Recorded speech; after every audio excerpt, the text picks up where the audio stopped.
Welcome, everybody, to the greatest podcast in the world, the Oversell podcast, ladies and gentlemen, where we talk nothing but wrestling.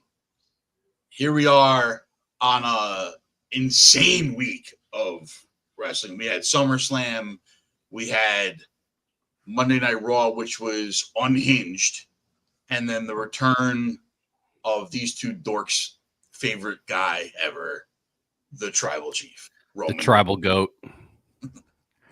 OTC. OTC. OTC. Oh, God, dude. I will say it's about time.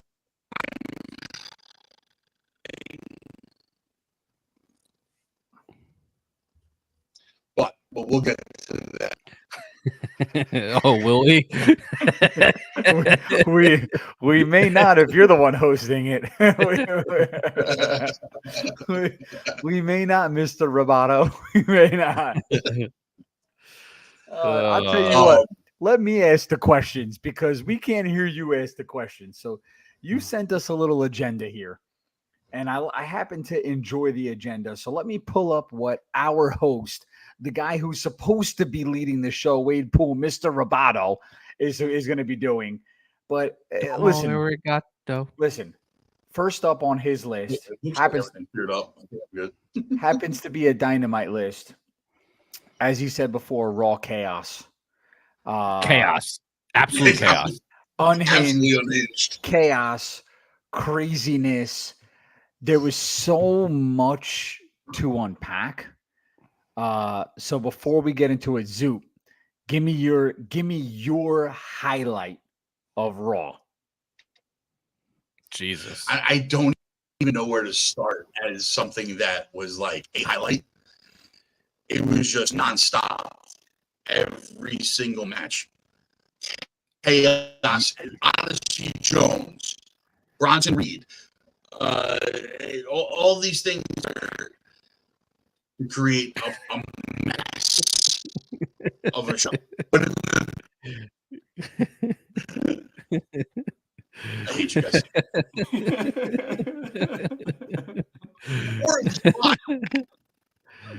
My audio coming through fine? Something's coming through. God damn, dude, this guy, bro.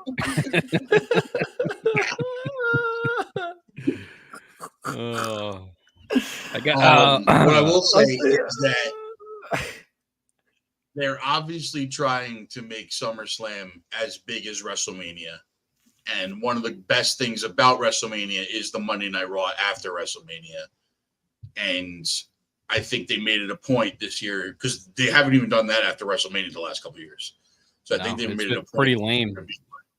The Raw after big events is going to be a massive Raw. You know, they proved it. They did it for us. So I'm down. I agree. Scythe, you're if there's a highlight. I don't know where to begin. You couldn't close your eyes for a split second to blink because you would have missed something. It was just so much going on. Like every match had like crazy interference and chaos, and the backstage promos were just chaos. Like everything was just chaos. So to pin it down to one thing, I don't know, man. The way the show opened, I guess, was just it was the Liv and Rhea, right? It was what opened, and that just opened the floodgates for the rest of the show. So if I'm gonna pinpoint something, it might be the opener because that set the tone for the whole night. So I don't want to get off course, but I'm gonna say the closing for me was what gave me the most chills. The Wyatt 6 match, I thought they looked fantastic. First of all, they looked fast, strong, elusive. I like the fact that they weren't unbeatable, right? Like you could tell, but you knew they were gonna get through it. I love the fact that Uncle Howdy was on the chair laughing the whole time. Kind of felt like he was orchestrating it. On Bray's chair. Yeah, genius Um, idea. It Genius just idea. a genius idea. The whole entrance, and you can see how much it means to them and the crowd. They were emotional. You could like when Rowan got in the ring, he was emotional the whole time. Yeah, Yeah, yeah. It meant something to him big time. I mean, listen, he's the last man standing, right? So it's it's I mean, without Braun Strowman, but I'm just saying, like, to see him there by himself, and sort of embrace those other guys. My only issue is we talked about it. I'm just hoping that this momentum with the crowd carries through, right? That's my one biggest fear. Their job is to keep the crowd engaged. They have to do their job up there, and they have to, keep that momentum going, for the crowd to keep responding the way they have been. I say the same thing as you, is like, it's their job to make the crowd, so they gotta just keep up whatever they're doing. It's working. Who do you think besides the Wyatt out of everybody else looking like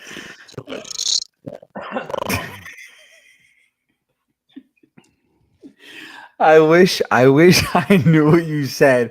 I think what you said was the OTC is the GOAT.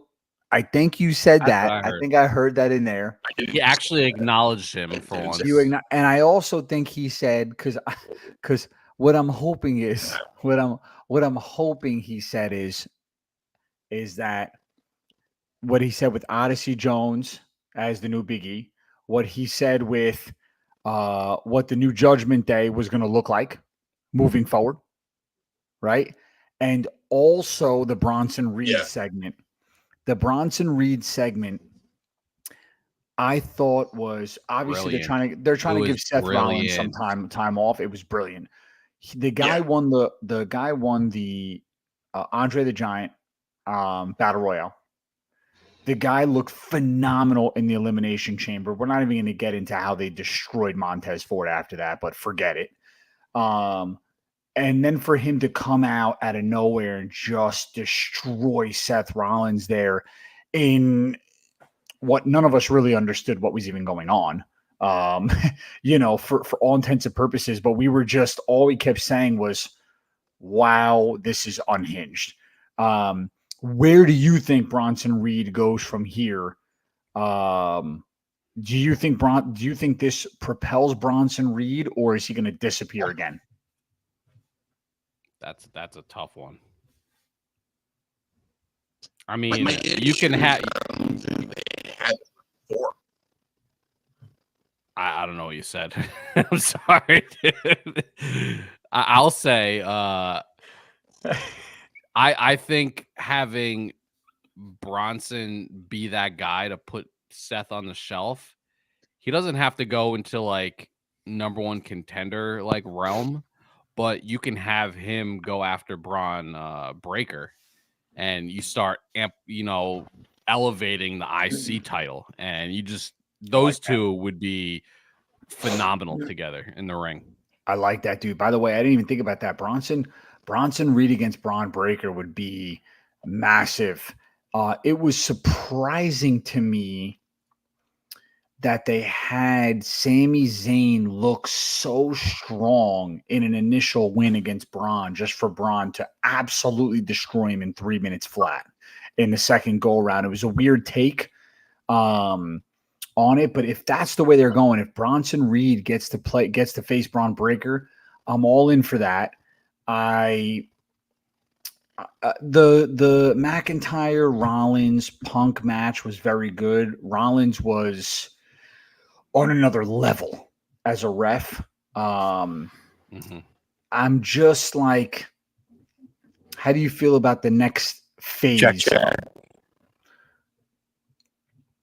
No, bro. No. Reboot. Yeah.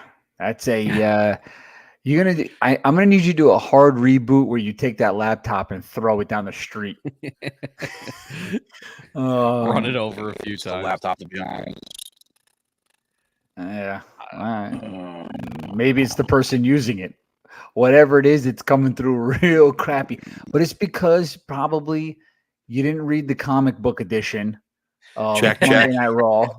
And The instructions were on the wrong page. but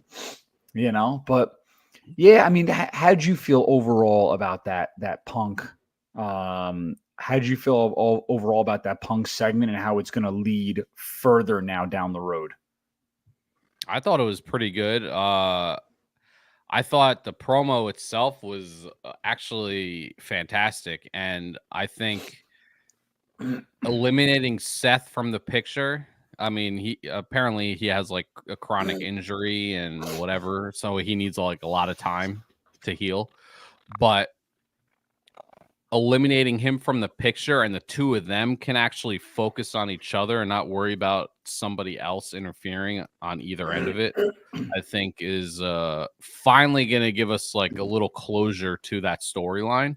And we can actually like move on to other things for Drew and CM Punk separately. You know, they can start paving their own path and doing whatever they got to do. I said it before. We didn't need Money in the Bank and all that stuff to drive this this storyline forward. They've already hated each other for so long. So to me, the end should be coming soon, and we should start seeing something new develop. I like it. Okay. I happen to agree with it. How do you the I'm gonna sound now. No. Nope. No. Reboot it. How about now? Yeah, a little better. We heard that. Better. No. Nope. Back to robot. No. Get him out of here. Yeah. Get him.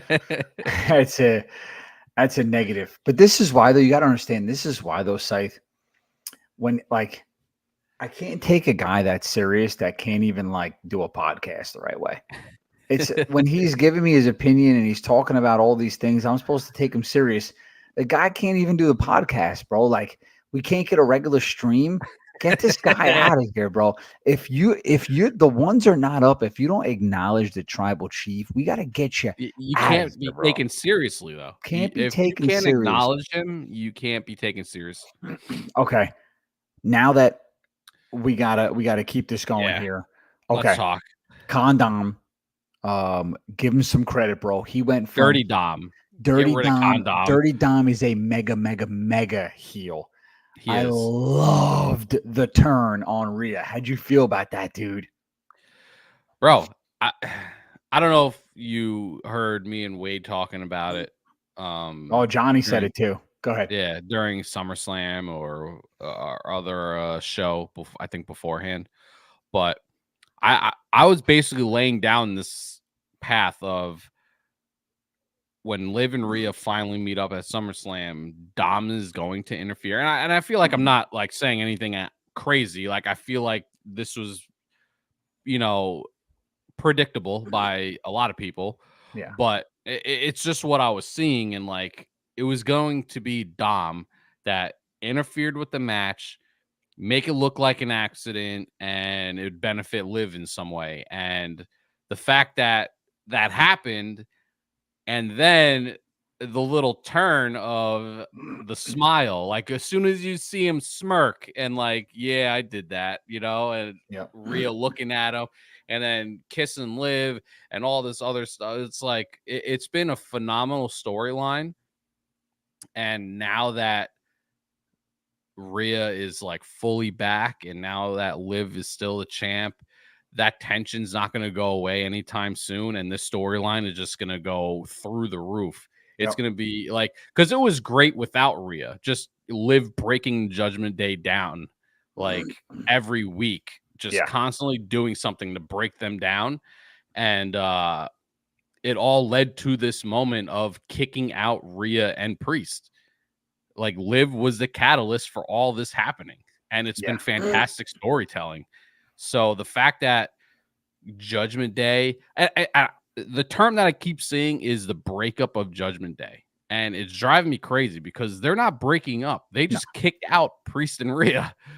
Judgment Day is, I don't want to say they're stronger, but they're more together now than they were because there was tension between them since they've been around. The Priest was always disagreeing. Rhea always was trying to be the leader or whatever. Like there was always something going on. So the fact that they kicked him out and it's just all of them, including Liv now, it's just, I can't wait to see where this goes and how Priest and Rhea get their revenge against him. My only issue is I saw something interesting.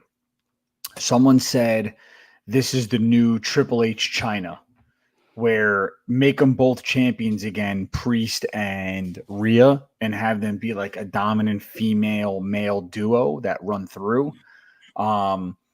Which was a kind of a unique take on it. But I have to say, I like the fact that they kept the group together while like dismantling and adding at the same time, which I thought was super unique. Dom continues to give us a masterpiece. That my issue with all of this at the end of it is the women's division is hurting, man. Very bad. Especially on SmackDown. You're losing. No, especially on Raw. Everywhere. It doesn't matter. Everywhere. You're losing Becky Lynch. They're still not. She like kind of retired. Yeah, I think she did too. I think she's got some injuries going on. I think they're trying to get pregnant again or something. I think she also wants to just spend time with her daughter. From what I understand, is like she just wants to spend a little bit more time with her daughter and everything like that. Yeah, I mean, it's. Listen, Chelsea Green has been amazing, but she's not like a champion-esque. They need Charlotte back desperately at this point. They failed miserably with the Jade Cargill so far. There's a lot. I think she's going to be all right long term. I think that they're giving her, from like I said, I've been reading a lot about her not being ring ready up to the WWE standards, so that she's been going back and getting trained, and she's been spending a lot of time in the PC doing a lot of training with that, and that's why they teamed her with Bianca originally, so that she had kind of had like a cloak, to like hide some of it. But she was on SmackDown this week and she looked great. Yeah, I mean, it's crazy to say this, but like women's wrestling has always been very like botchy type. It's never been so like elegant. We've seen amazing matches for sure. The four horsewomen put on amazing matches. We've seen them. Yeah. But for the most part, we're not used to like, 5-star matches. So the whole point of them saying like Jade is not ready is sort of stupid. I feel like some point you have to let her just work through it, because even when she's botching things, as long as she's not injuring people, but even when she's botching things, she has these big moments in a match that are so strong and powerful. And you're like, holy shit, dude, this chick is really powerful. Yeah. So like, you might as well just push her through. But if you don't, and you got no Becky, you got no Asuka, you got no Charlotte. You got no Charlotte. Sasha's gone. No Sasha. Bailey just lost. Nia Jax is the top, and Liv is the top. And yes, Tiffany Stratton's coming. I like that. That's great. But what else do you have? Rhea and who else? You're not talking about the new 4 horsemen. Like Lyra's pretty good. Lyra Valkyria is pretty good. I understand it. I understand. You know what I mean, though, bro. That's not. I know, no. But I'm just saying, like, we have it. There's not. You're right. There's not like a top echelon anymore. Star power. Yeah, star power wise of females. SmackDown has more than Raw right now. Raw only has Liv and Rhea. All the other girls are on SmackDown. Jade, Bianca, Bailey, which tells Nia, you all you need to know about Tiffany the Stratton. division, because they're not doing well on SmackDown either. No, exactly. They're not doing well on SmackDown. So that's the entirety of, and like they tried making this weird group with Zoe Stark and Sonya Deville back and everything like that. And I don't hate that group, to be honest. I don't hate that group. No, I don't hate it, but it's not blowing me over as like a crazy, this dominant women's group. Damage Control was more dominant than they were, in my opinion. As when Damage Control was whole. Well, Damage Control also had the star power to go along with it. Bailey. Yeah, that's my point. Bailey and Asuka, they don't have the star power. And then it's like something's got to give. I don't know what it is, but if you keep trying to shoehorn these women's matches into these events and they don't deliver, you're going to have a really, really hard time selling it, because the men right now, the men's wrestling is at such a peak, like with the Bloodline and Gunther and LA Knight and Logan Paul, and even Damian Priest is putting on good matches. Now you have Punk and McIntyre in the mix. You're having so much where you have star power that can't even wrestle. Everywhere. Jey Uso is so over and can't get a match. Rollins is over, was reffing. Like, there's so much. That's what I was trying to say about Bronson Reed before. It's like, he's so good, but I don't think they have an opponent for him right now. Right. You know what I'm saying? But the women are maybe Braun, but like, the women are so bad. It's like there's no opponent because they suck. So like that's even worse, because when we first got Jade Cargill, not even get off topic, but like when we first got her, we were like, wow, dude, we're gonna see Jade Cargill and Rhea in a match and Charlotte. This is gonna be ridiculous. Now Jade Cargill can't really wrestle. Charlotte's not back, and Rhea just got back from injury, and Liv is literally carrying the women's division on her back. It's unbelievable. Yeah. And it's not even with the matches. She's carrying it on her back with all of her theatrical. Everything. Yeah, which is crazy. But all right, so listen, 1 to 10, how do you like the makeup of the new Judgment Day, Scythe? 1 to 10. 9. I love it. Zoop, what do you think? 1 to 10. Yeah, I think a 9's solid. I mean, it's the same team. It's just they got rid of Priest. I think it's good that they got rid of Priest and Rhea for them to go off on their own. I'm loving pissed off Damian Priest. Like, that's the Damian Priest. I think he went up to that next rung even without the title. Just his feud with Finn, I think, is going to be a better indication of what Priest can be as a champion than his actual championship run. So if Priest, this is going to sound a little weird when I say it, but I'm giving him a compliment. If I can get, like, when he gets angry, he's playing to like that, like, street hood type Priest.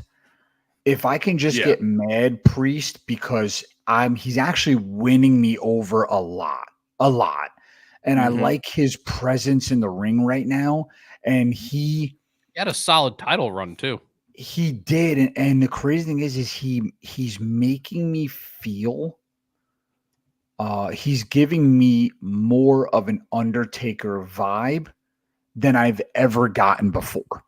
He comes out in that like leather long jacket, and he has this dark feel to him, and he's so dominant in the ring, and that like choke slam where he drops down,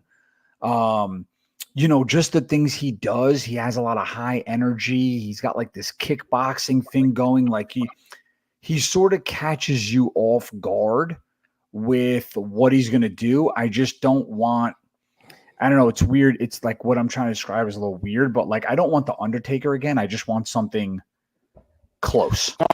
lean into the dark a little bit more, right? Like lean into that dark side a little bit more, and then we can get a version of Damian Priest where he is that like dark biker style kickboxing, like gonna beat the shit out of you type of guy. You know what I mean? A dominant guy, like his championship run was good because he was putting on good matches, but I couldn't stand the like. I respect you, bro. We're going to go out there and put on a great match, bro. Like, you're supposed to be the heel. Stop with this, like, hey, Seth, we're cool. Like, it's all right that you lost. I'm still going to give you another title shot because I respect you. Like, it just wasn't working. This, where he's like, I'm going to rip your fucking throat out, Finn. That's the Damian. Dom is literally the only heel in the company right now because everybody else, like, loves each other. Like they're all honorable. Yeah. I mean, listen, it's crazy to say this, but like when he says something like, you know where I come from, bro. Like, I don't want to hear that. I want you to just to say, you're dead. I'm coming now. Drop the mic and go. You know, and like then when he came out on Raw and was like, Finn Balor, get out of here now. I was like, yes. Yeah. This is the guy I want to see. You know what I'm saying? He didn't say anything else. He wasn't like, I'm from the hood. I'm from the streets. Whippa. You know, he was like, Finn Balor, get out of here now. I'm going to rip your fucking throat out. Like, this is where we're at. Blah, blah, blah, blah, blah. That's that we need to see. And that's the Priest, I think, that'll ultimately get over the best. Now that the and this is what happens when you do things spur of the moment and you sort of force it. They took the tag team titles away from DIY, gave them to the Bloodline. Jacob Fatu fractures his leg. Now Tonga Loa. Is he really injured? I think so. I don't know. I think so. I don't know. See. I part of me wants to think it's a work because they didn't. I'll tell you why. I'll give you one thing, and I think you're going to agree with me. You ready for it? Because I thought about it long and hard. And I'm going to give you one, and none of it makes any sense. And he's the enforcer for Solo Sikoa, and he's been destroying everybody. Yeah. Roman Reigns' music comes out. Solo looks at him, and he's literally, before the music hits, you can see he's screaming and he's limping, right? And he's trying to get up, and he looks at Solo, and Solo's like looking at him like outside the ring. It's like he's waiting for him to come back in the ring, and he's like, finish it, Oos, and he's sitting down. Yeah. There's never been a time where the enforcer has let Solo fight alone without at least going in the ring or showing himself. You're going to say that he wasn't they're really out, trying to sell. Unless they're really trying to sell the injury. But he wasn't knocked out. Nah, it just doesn't hold, because what if they were selling the injury? What you're saying right now is exactly why I think it is a work, is because I think that they don't want Roman Jacob to happen. They don't want to weaken Jacob by having Roman come out there and just one piece him. Yeah. So I think they're saving Roman Jacob for a later time. I think they're also like, when Jacob's there, Roman's gonna need backup, and they might not be ready to have backup for Roman yet. That also all valid points. Listen, dude, it's all valid points. It's just the fact is right when he hit, I mean, you could see it. He literally screamed right away. It wasn't something. It wasn't something that like he hit and then he rolled on the ground a little bit. He tried to get up. He went to another area and just sat down. Like it wasn't. You know, it was 100% could be real. Yeah, I'm just saying. Part of me is like, this might be a work just to keep Roman and Jacob kind of apart for a little while. This is the WWE's fault, because they rely on injuries so much. You don't know what the hell is real or not 100%. real. And it drives me crazy, because every match now there's some sort of injury thing. Or, oh, this guy's been nursing an elbow or a knee or whatever. And it becomes like the reason a built-in excuse why they may lose this match. And it's like, you can't trust anything that they tell you now. Like, is he really injured? Who knows? Because everything's been fake for so long about these injuries. So it's hard to believe them. Now, he was seen in a walking boot, but they could just be putting a boot on him for show. So who knows? Like, part of me thinks that Rhea wasn't even injured. I think she was. I think she was. It just because you can't pull off that storyline with Rhea around. Well, you can because week after week, Liv is just conniving, finding Dom in the back room, finding Dom in a weird area, sending tendies, right? But then you have to do a thing where Rhea's confronting Dom every week, and that gets tired, right? So if you take Rhea out of the picture, then it's way easier to make that storyline work. It's harder to have Rhea Ripley come back after we see a lot of infiltration with no Rhea, and you start to you're like, huh, they can actually pull this storyline off without Rhea. And all of a sudden Rhea comes back and interjects herself. It's harder to have somebody come back after 6 weeks cold turkey than it is not, because you can be creative week after week. Also, not only can you be creative week after week, you see it where when they feel like it's too much, Nick Aldis will say, I informed security they can't come in the building today. And they just give them a week off, right? So you can protect the wrestlers from the storyline, or the storyline from the wrestler, whatever, you want.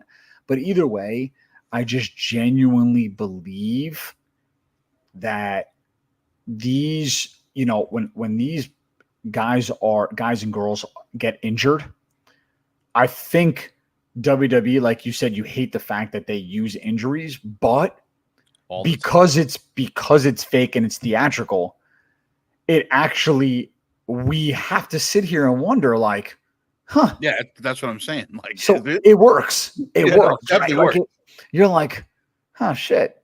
Could this actually be real? It's fake, but could it be real? So it keeps you wondering, but I think overall, we would all agree the stories that WWE has been building up has been nothing short of perfect.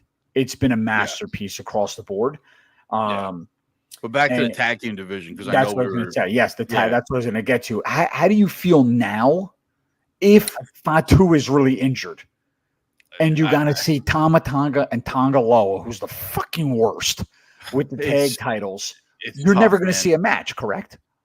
Yeah, you're not. We're going to get, so they did the qualifiers for the number one contenders match that's going to happen. We're going to get DIY versus Street Profits, which I love. I love that they're highlighting tag team wrestling on SmackDown, because we haven't seen a tag match on Raw either, because we're exactly where we are almost 2 years ago, where it's Judgment Day and the Bloodline hold the tag titles, and the entire when was the last time Judgment Day defended them? I can't even remember. They haven't. It's wild. But again, all the better tag teams are on SmackDown, right? Most of the tag teams on Raw. Who's even on Raw as a tag team right now? Well, here's the thing with the tag teams. They need to allow the tag division to go between the brands. I think that would solve a lot of problems. You have, this week on Raw, it could be DIY versus Judgment Day. And then next week on SmackDown, you can have whoever against the Bloodline. You can have these. You then cut it to one belt? I don't know if you cut it to one belt, but you can have all the tag teams branch out. They shouldn't be locked to one brand. I don't think they have enough as it is. I mean, they do have enough, but there's not enough top end guys, right? You have Pretty Deadly, who I love in, as a fun tag team to watch, but I don't know if they'd be good tag champs. You have the LWO guys and the Fantasma del Santos Escobar's henchmen guys, whatever. They all kind of suck. And then we have DIY. Street Profits are still the Street Profits, so I mean they're always going to be a stalwart. New Day's in shambles right now. Locked into this weird storyline with the Final Testament. Even the Final Testament, AOP's never gotten over. They're just two mongoloid big guys that have no charisma whatsoever, you know. So it's just, I don't know. It's just, I'm a big fan of tag wrestling, and to see the titles locked up like this again, where we know we're not going to get any defenses, and now we're going to have to see like the Tongas like defend against either the Street Profits or DIY, who I argue and then try to make us believe why they should still be champion. Yeah, that's it. By the way, that's what I was gonna say after you guys were done. I was gonna say, and the craziest part of all of it is the Bloodline has to retain. Yeah. So now I have to believe that Tonga Loa, with one eye, Mr. Botch himself, you want to call Jade Cargill a botch fest. This guy can't even go in behind somebody and low blow him the right way. Hey, he was concussed. Did you see him try to get I forget who it was. Did you see he try to get the dude in the corner? Missed the corner. Missed the corner. The guy is, in all honesty, I feel bad for him. I have a soft spot for him for some reason, because that it's was just one like contract. It's a train wreck every time he's out there, and I'm like, this poor fuck. You guys know 100% that was one contract where they called him up and they were like, "Yo, Tonga, we're gonna sign you, my man. You're going into the Bloodline. You're not wrestling." At all. You're standing there. You're going to give a low blow. You're going to act injured when someone rakes your eye. We're going to put an eye patch on you. Do not engage in wrestling. Understood? Thank you. Because there's no way, by the way, if you've watched his stuff, like, I just so happened to stumble upon a video of like him wrestling in other all his botches. And it's wild. And I said to myself, if the dude wasn't somehow related to somebody in the Bloodline, there's no way he's in the wrestling industry, because it was as bad as it gets. So now I ask you, should they have done this number one contenders thing knowing we're going to get this? Because it's going to be devastating with the DIY loses. And I'm not even like a huge fan. They're good. You know, they're a very good tag team. Yeah. There's no way they lose to the Tongas, bro. No way. No, they shouldn't. They really shouldn't. They deserve it more. They're going to be better tag champs. Yeah. This is where the Bloodline is going to have to take over, and it's going to have to be an interference fest. Like, that's the only way to protect them as champion. And they're in a unique spot right now, actually, with Jacob being out, because we've all been anticipating Zilla coming, right? Yeah, like, we think Zilla's coming. We think know he's probably been signed.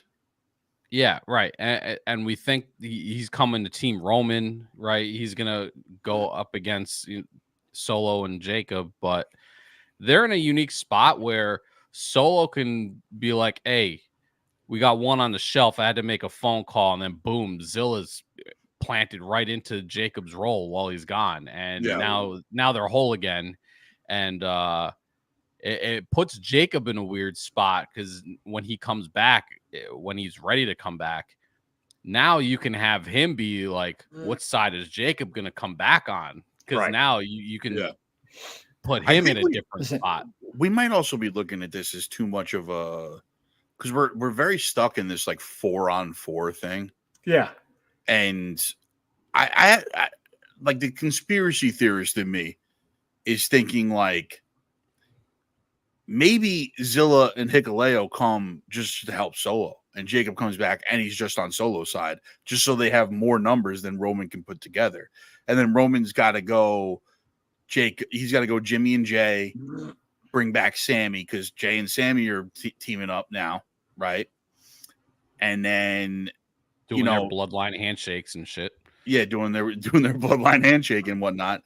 And then maybe he's got to be like, hey, so to get my tribal chief status back, I've got to look at my other little brother, Seth Rollins, which is maybe why Seth's going to be off TV for a little while, because then he has a big return to help Roman out later on down the road. I don't know, man. You know? and That's then maybe he's got to come with somebody else, and we're maybe instead of 4-on-4, we're getting 6-on-6 or something. So I like the avenue you're going down. I'm just going to go down a slightly different path. I think that in order to assert his dominance, I happen to think you're right. The guys can come; they can all join solo. I happen to think that in order for him to assert his dominance, he's at Roman. Okay. In order to have everybody follow him as the tribal chief, I actually think he's got to fight the new bloodline outnumbered all the time. I actually think he has to show that, like, no matter the odds, he is the tribal chief. So I think that when they do come back, I think you're going to have a 6-on-4. I think it's going to be Roman, Jimmy, Jay, and Sammy. And I don't think they're going to add guys to make a 6-on-6. I genuinely think they go into War Games down in numbers. And I think it's on purpose. I think that Roman says, you're the fake version of us. And as the tribal chief, I'm ready to go to war with the original bloodline and the people who have been with me since the beginning, and nothing's going to stop us. And I think you have to have him win. Like, it's one of those things where, like, you don't have to have even numbers all the time. I do like that. Yeah, that's true too. So, he goes in, it's 4-on-6. Jimmy, Jay, Sammy all say, like, you know what? Honestly, this is the guy. Like, we're going to go to war with him. And then I think at the end, you don't even have to have him win, meaning, like, the match could be a grueling match. He can get through people. He could beat people up, whatever. And then at the end, something happens where he loses, but it makes it feel like he almost overcame 6-on-4. Like, what else can happen? You know what I mean? And then, and like, you can go. I think that's the nice part about the Bloodline story is there is truly so many angles that keep us wondering what the hell is going on. Yeah, absolutely. And I think that's what makes it so riveting. I think the part that's going to get messy is you fast forward and now you have 32 Samoans on the roster. And when it's all done, do you have like an aces and spades type thing? Like, you have like 28 guys? Do you have I never want to see another aces and eights thing. Do you have a It's incredible. I can't even do a podcast. I can't even do a live podcast. She has no self-awareness. Zero self-awareness. No, please, can you? Yes, I'll have some popcorn, please. For the love of God. I'm talking about my freaking tribal chief and my Samoan family. This is the shit you do to me. I think, as I was saying before I laid the smackdown on your candy ass, lady. Shut the fuck up. So I'm gonna acknowledge you. You're gonna get a boot to the side of the head. You acknowledge that. So as I was saying before, dude, you don't know. I was about to just get off this, rock bottom her, drag the body out back, and never hear from her again. The people's elbow, the whole 9 yards. But what are you going to do with 38 Samoans? Of rock bottom, does Rock play a role in this Civil War somehow? I think eventually. Yeah, I don't think. No, I mean, like, actually, not eventually, but actually, like, I think it just comes out that he was the puppet master behind the whole situation, and this is why I think I got to swerve for you, because I think at some point Cody aligns with Roman. I hate this. I see so many people saying this. It makes zero sense for Cody and Seth to go back and help Roman after everything that just happened. It makes zero sense for that to happen. No, Seth can work. Bro, he helped Cody beat him. Like, there's makes zero sense. Roman got his revenge on Seth, so now you could turn around and say that, like, listen, they bury the hatchet. They've always been brothers. You know what I'm saying? I agree. Absolutely, I agree. Yeah. I agree with what you're saying, but we don't have to like it. I think I do it's- agree I think with it's it. bad. I agree. It's bad for business. I would in hate a it. sense. But you gotta. But Scythe, you gotta understand. You gotta turn the page on the ultimate heel Roman because that's gone now, dude. Yeah. So the fact is you and I may not like it because It just doesn't make sense. for the last 4 years, I've been telling these window lickers that Roman Reigns is the end all be all. And finally, when they caught on to it, it was a day late and $1 short and lost the freaking belt. And now we got a babyface Roman. But as we get the babyface Roman, Is he a babyface though? But here's the thing: Roman also doesn't have to align with Cody, but Cody can bail him out correct. as being the ultimate babyface guy. That's like, no, like, fuck, I'm tired of the bloodline. Like, this needs to end. So let me Solo's join the reign other needs to bloodline. end. No, he's not joining the bloodline. He can bail Roman out without being a part of the bloodline. By the way, you guys are missing the ultimate point here. The ultimate point that You guys just say at the end of this, the craziest part about all of it is that Roman's going to get to the point where everybody hates the bloodline so much that everybody, all the stars in the company, everyone is going to finally actually acknowledge Roman Reigns as the tribal chief because Cody comes out week after week and says, you're this imposter version of the tribal chief. You're not the real tribal chief. And this guy says you're not the real. That at the end, I think he will going to see. You're going to see like an army of people behind Roman Reigns. That's why I think everybody joins the bloodline when they come, Zilla and all these guys, because I think it'll be the bloodline versus. You remember it was WCW versus NWO? Remember that? Yeah. I think it's going to end up being something similar. And at the end, Roman leads everybody in the charge and they acknowledge him as the one true tribal chief. And that's the magic that I think is going to happen at the end. He's going to remember too, like at some point we do have to get the payoff of Rock versus Cody. You know, the end game eventually is that because they did the whole thing after Mania with the secrets and he gave him the thing that no one knows what he gave him and his belt and my belt and blah, blah, blah, blah, blah, blah, blah, blah, blah. You know, that's probably like a Royal Rumble thing though. I'm thinking Mania. I'm thinking more Mania than bro. There's unless it's night 1 and night 2. If Rock can pull it off, there's zero chance we're not getting Roman versus Rock this time around. I mean, we can get that. We can get that. We can also get Rock versus Cody. That's what I'm saying. Rock needs to be able to do both. He did one night 2 last year. I'm saying if he does that, then fine. Yeah. If it's a one night thing, there's zero chance that's happening. It's probably gonna be like a Rumble or something.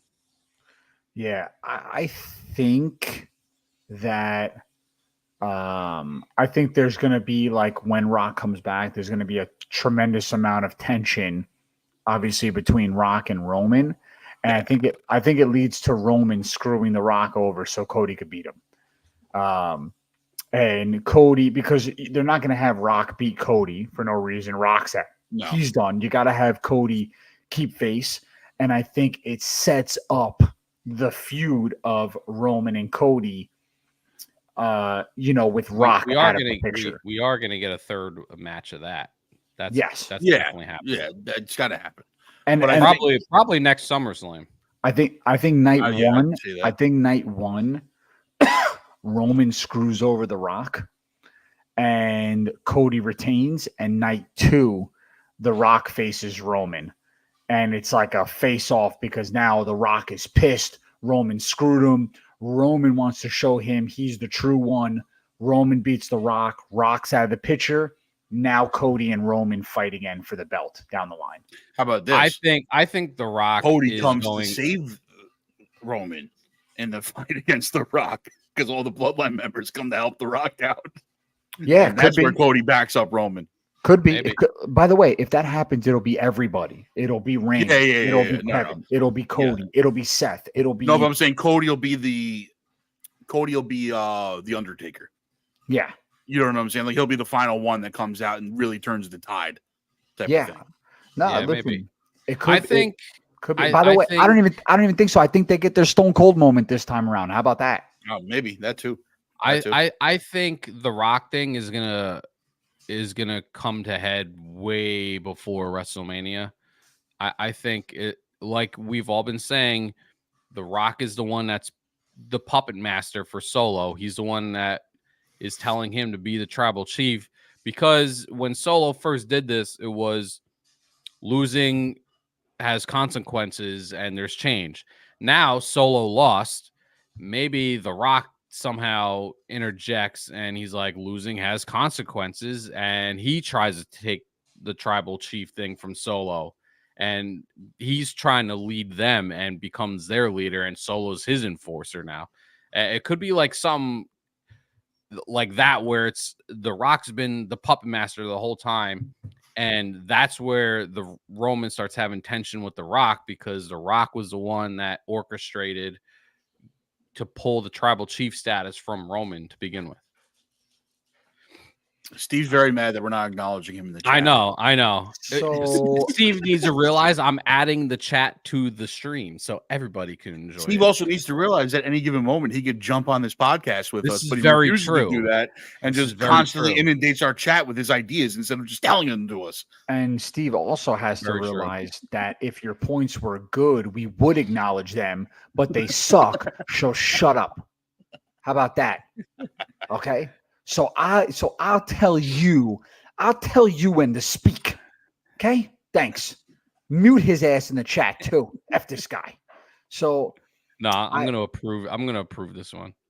So I think that's a good one. That's a good one. I actually can't. You want to pay for it? You pay for it, Steve. Yeah, how about you that? pay, yeah. How about that, Steve? You pay for it. But We have a donation button, by the way. I Feel think free. I think this is this just leads me to one last point, and one only. How did we feel about Steve just our acknowledged me. tribal That's all I'm chief saying. returning? Steve just acknowledged me, so everybody needs to acknowledge it. Go ahead, throw your ones up. Yeah, that's definitely not happening. I didn't acknowledge Roman Reigns. You think I'm going to acknowledge you? Haters, fucking haters, bro. Everyone's a hater. Fred, that's ridiculous. Okay, bro. So it's listen. Travesty. There's a lot of things that I'm willing to do, but other than acknowledging myself as the tribal chief, I'm not acknowledging anybody else as the tribal chief. That's forget that. So we were boys. how do we feel? How did we feel about Roman coming back, bro? Come on. How did we feel about Roman coming back? I'm gonna give this chat. Zuplex said live, I have goosebumps. Yeah, it was a great moment. And then he tried to undo his goosebumps Never said that. by just not acknowledging his tribal chief. So I can have goosebumps about a moment and not acknowledge him as my tribal chief. That's perfectly acceptable. Zoop, please acknowledge him as your No, tribal it's not chief. happening. It's not happening. It was not hands down, and I'm my greatest wrestling moment ever. Roman Reigns walking through that front and seeing him and seeing the words head of the table behind him. It's honestly, my kids being born and that are my two top moments in my life. Top moments in my life. I mean, It gave me chills. chills. 100%. I'm watching SmackDown. I've watched him come out at SummerSlam. It's got to be in about 15, 16 times now. I've watched it full. When he came I've out, watched other people react to him coming out. That's how Yes. excited- yes. When Just I- nonstop reactions. when his Shout out music to those hits, channels, by the way. when his music hits on SmackDown, and he walks out and he's looking at Solo, I'm just thinking to myself, I just love my tribal chief. I just love him. And somehow my life got a little bit better. My pay didn't change. My job didn't change. Nothing changed. But my life got better. The quality of life, I don't know what it was, but he's back. I'm here for it every step of the way.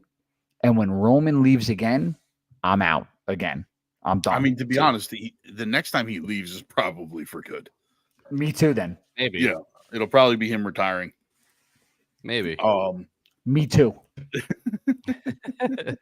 I will say, I still believe that SummerSlam wasn't the right spot. I'll take the L on it. I don't think that was the right spot for him. Now, that doesn't mean I didn't want to see him or I didn't get excited for him being there because it gave me chills. I just think they could have delayed it a little more and maybe started slow and have Jimmy be the one to interfere first, and then maybe whatever, Sammy, Jay, however you want to do it, and then have Roman come in last and just be like this dominant force and the one that's like guiding them. They could have did it that way, but the fact that he is back, I'm 100% excited for. The fact that he's making the Bloodline look so small, because he 1v4'd or 1v3'd them yesterday like it was nothing. And WWE has to try to make Solo's group seem stronger, because with Roman, he's showing him why they're nothing. And at some point, like, that's the thing. They have to get a win over Roman and show dominance. Yeah. And you thought it was going to happen on Friday last night, because they got the upper hand and it was like a 3-on-1. And then Roman like hulked out and just started knocking everyone down. So that's why I think it's important when these new guys do get added, they all get added to Solo. Yeah, no, I agree with that 100%. That's why I think last night it was going to be Roman that got beat down, because Jacob would have been there, but because he wasn't, then it pivoted a little bit. Yeah, but you can't have his return. He's got to come back and he's got to whoop everybody's ass on the first one. Right? He's got to come back and just, because like you even said it, Fred, as we were watching SmackDown, is like, oh, that's great. We got no mic work at all from these guys. It was just him coming out. He had to do that, though. Like, he has to come out and just start swinging, start beating everybody's ass, prove that he's still the tribal chief. Now, like, they were able to run away with their tails between their legs. Because, I mean, if you really look at it, they got the anal beads back. They were able to, like, not let him keep those, and they got away from him, So now they're on the run. Now it's a sprint. And this is why, like, I agree with Fred that it may have been too early. Because once Roman comes back, now it's a sprint to this, to this fight between him and Solo in November. Yeah. But you know what though? They could do Roman Solo at Bad Blood. That would be a nice spot for him. Yeah, I mean, like, listen, if then the plan lead all that along to a Civil War. Yeah, if the plan all along was the Bloodline Civil War at War Games, then SummerSlam is the right time to do it. I had never believed that was the plan. Obviously, I was wrong, because that's obviously what they're doing now. But I kind of thought that they were going to delay that until we get to, like, Rumble. I just think it would have been more impactful to me if it was Jimmy that screwed Solo against Cody at SummerSlam, just because of how Solo did Jimmy the night after WrestleMania. Just completely demolishes him, kicks him out of the Bloodline, and we haven't seen him since.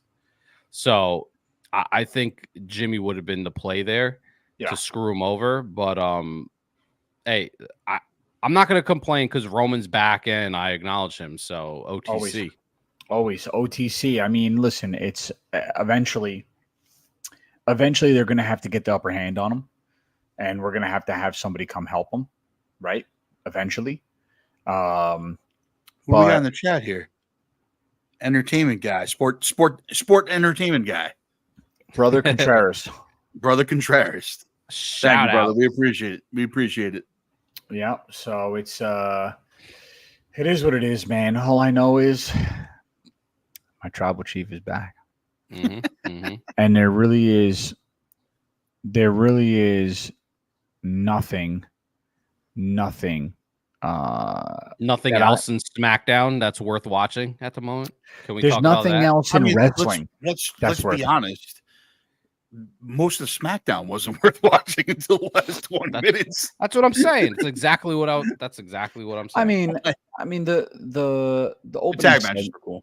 Yeah, the tag matches are cool. The opening segment was good. I mean, it's What was the opening segment? I don't remember. It was solo. It was solo. Oh well, calling yeah, out but I'm Roman just and stuff. like that is what it is. You know what I'm saying? Like if the SmackDown only the has Cody the Bloodline, Kevin Owens thing is so like so weird. it's weird.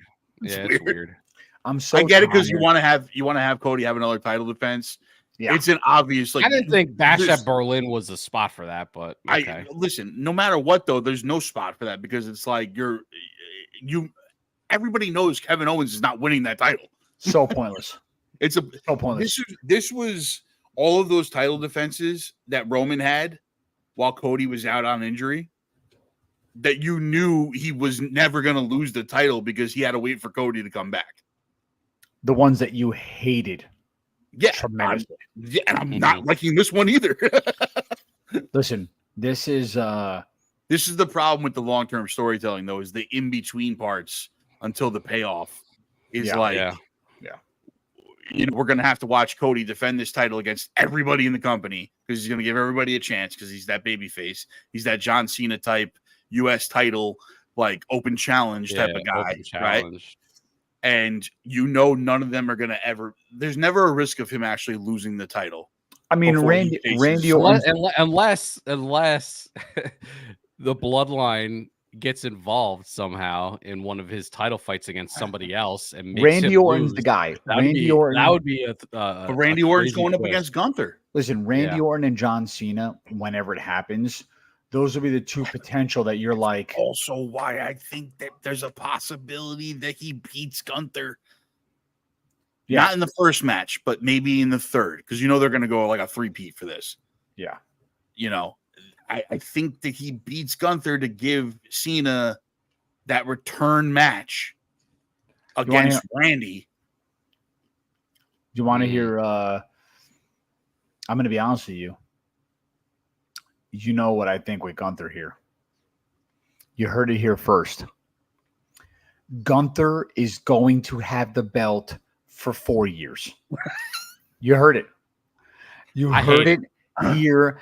I'm telling you. Okay. He is so exactly dominant. Why I didn't want Priest to lose. He is so dominant. There's going to be a guy who is going to rewrite the record books. Gunther is gonna be the guy. I'm telling you. Listen, we all agree he's gonna have a long run. If it wasn't for Cena's retirement tour, I would 1,000% agree with you. But they have to give Cena the belt in this next year.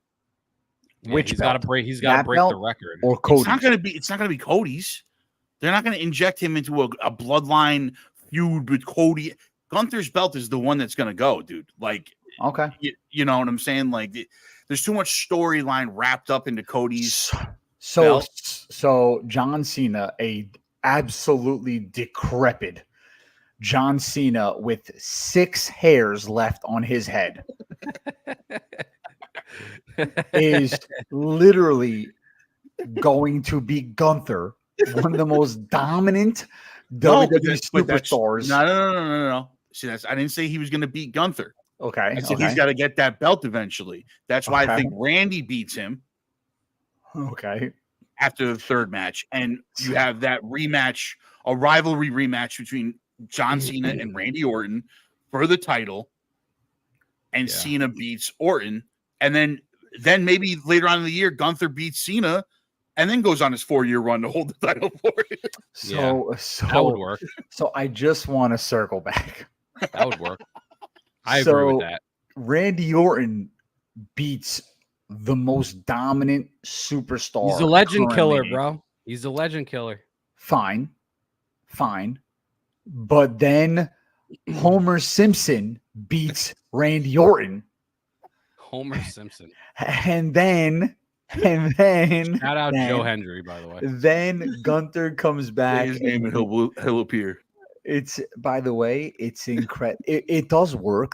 Oddly enough, it does work. It's just hard to wrap my mind around the whole thing. I understand what you're saying, and you're not wrong. However, they're going to give a belt to Cena so that he beats Flair's record. Yeah. Let's call it what it is. It solidifies that record. They have retirement. It's his retirement tour. to. They're gonna do it, dude. I We may know not like it. It may not make any sense, Ugh. but it's gonna happen. And you know, I it's gonna think happen. I would love it because I didn't want Gunther to have it yet because I knew once he did, it was going to be a long run. So if they go this way where he actually loses it and has to win it back later on before his long run, I'm all on board with that. I think that'd be a great play. End of the day, if Gunther loses his belt and I got to get a John Cena title run, I don't even care if it's 4 hours. I much rather Roman Reigns hold all the belts than John Cena hold any. Because John Cena's title run is going to be from Mania to SummerSlam. That's if I get it. I'm telling you right now, don't ever ask me to do a podcast. If I get John Cena past happening, bro. If he wins on a Saturday, he's gonna beat Flair. He's gonna beat Flair, bro. If John Cena, he's got to get the title one more time. He's gonna beat Flair. You could say fine, you hate it all you want. It can't be a run. It can't be a run. It can't be a run. It's gotta he's got a year. He's got a year, dude. He has a whole year. I'm not doing. Listen to me. I'm not doing it. It's not going to happen. Yes, you are. And you're going to come on this podcast every week, and you're going to sit there and bitch and moan about John Cena and his 3 hairs on his head. Nope. And that's what you're going to do. I get a John Cena. I get a John Cena title run, and Roman Reigns has no belt. Nope, not doing it. I'm not doing it. LA Knight's got a belt. Not doing it, bro. It'll be the worst year of my life when it comes to wrestling. No Gunther, no Rollins, no Reigns as champions, no Logan Paul as champion. Joe Hendry, Gunther, RKO. I hope so. This is, dude. I'm telling you, I am not doing it. I'm not, bro. Don't call me. You don't know me. Lose my number until Roman Reigns. Until John Cena loses the belt, he's definitely gonna win it. It makes me sick to my stomach. God, I can't stand that guy. But by the way, it's even worse because he came back as the pastiest, whitest. Oh, he definitely needs to throw on some self-tanner. His skin looks terrible now. It's droopy. I just can't. He's 50, bro. Looking at him, I can't stand 50. It. There's something. But he needs one more title to beat Flair's record. He does. Bro. It's gonna happen. It has to. Look, if it makes you feel any better, wait. If it makes you feel any better, though, they're doing this entire retirement run. It's going to be a year long, and then you never have to see him in the WWE. Doesn't make me feel better. Doesn't. It should. I can tell you. Listen, we dealt with the fact that we had to watch Flair with his belly hanging over his whole outfit. We dealt with it. We were like, you know what? You are not comparing to what John Cena looks like now. Dude, it's getting there. It's getting there. I'm done. He's at least 20 years away from looking like Flair, dude. No, he's not. John Cena, bro. John Cena, from the time we last saw him, when he came back, he aged dramatically. Oh, no, I agree. So I'm not saying he looks great, but I'm just saying he doesn't look as bad as fucking Flair did. No, but we accepted. But Flair, we accepted Flair. We're like, you know what? We'll see the belly hanging over to undie. We'll do the whole thing. When he took the robe off, John Cena left. He went from looking like a guy who was, squatting 550 to a guy, basically, to a guy who came back and looked like he needed a cane. The dude can't even put his legs straight anymore. You see him walk? I can't do it, bro. I can't do this anymore. It's happening. I'm not doing it. It's happening. I'm not doing it. I'm not doing it. Happening. I'm not doing it. I'm not doing it. Guys, you're not getting me to go down this road. Listen, we're not saying you have to like it. We're saying it's happening. It's happening. Come on. It's 100% happening. Brother Contreras, why are you trying to get me started, bro? You see what I'm going through. It's an emotional roller coaster for me. I've never liked Cena. Cena is dog water. I don't care, but at least I accepted it because he used to do crazy things in the ring. He'd pick the Big Show up and Edge and their moms on top of his back and attitude adjustment. Fine. Now the guy leaves, he comes back, and he's a geriatric 50-year-old man with 6 hairs on his head. Now I got to watch him win a belt? Stop. I can't do it. The guy just lost to Austin Theory. Suck my butt. I'm not doing it. I'm not doing it. You're doing it. I'm not doing it. You're totally doing it, bro. You're totally doing it. You're totally doing it. I'm out. I'd rather watch Flair come back. I'll see you next Mania when he wins, I'd bro. rather watch Flair come back. See you next Mania. No. I'd rather watch. That's a TikTok. John's face after Cena wins the belt. Nope. I'm not doing it. I'm not doing it. I'm not doing it. I'm not. If he wins a belt, don't call me. Don't text me. Don't send up a smoke signal. It's not if, it's when. It's when he wins the belt. It's when.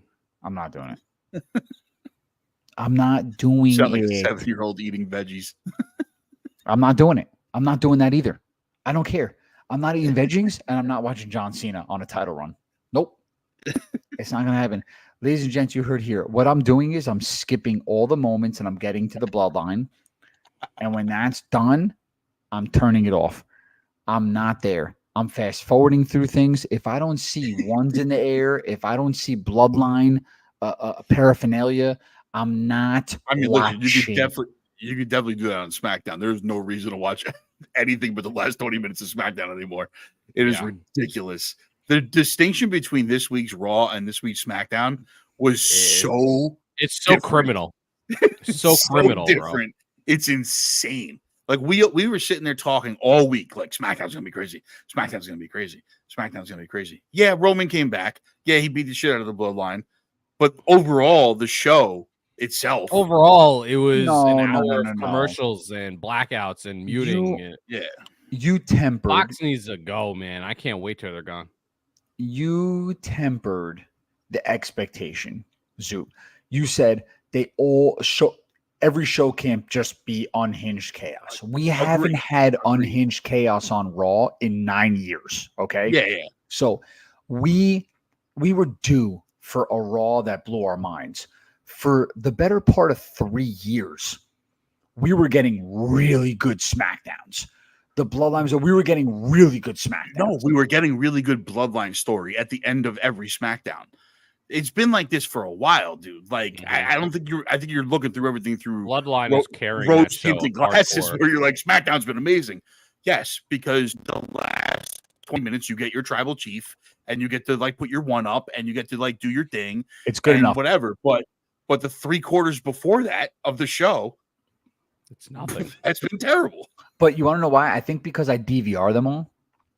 I don't until you get to Roman Reigns. Yeah, so that is SmackDown. So because I don't watch SmackDown, I watch the Bloodline. That means SmackDown was good. You understand? I hear you. I understand. Okay. I understand. So that's what I'm saying. You're looking through everything through rose-tinted glasses, my friend. SmackDown's been legendary. Which is fine. I'm done. I'm done talking about all this. I'm done because I'm actually my blood pressure rose talking about Cena, and I can't let this happen to me. I'm too old to allow my blood pressure to rise the way it did. I have a thing of popcorn here in my hand. I'm gonna watch my cousin Vinny.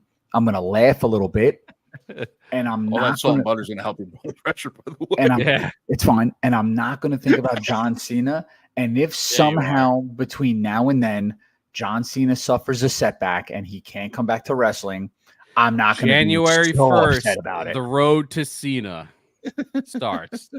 just wait for it, bro. It's happening. It's by the way, this guy just said until William Regal will pop out and Civil War is gotta be. This guy's crazy. William Regal, bro. William Regal.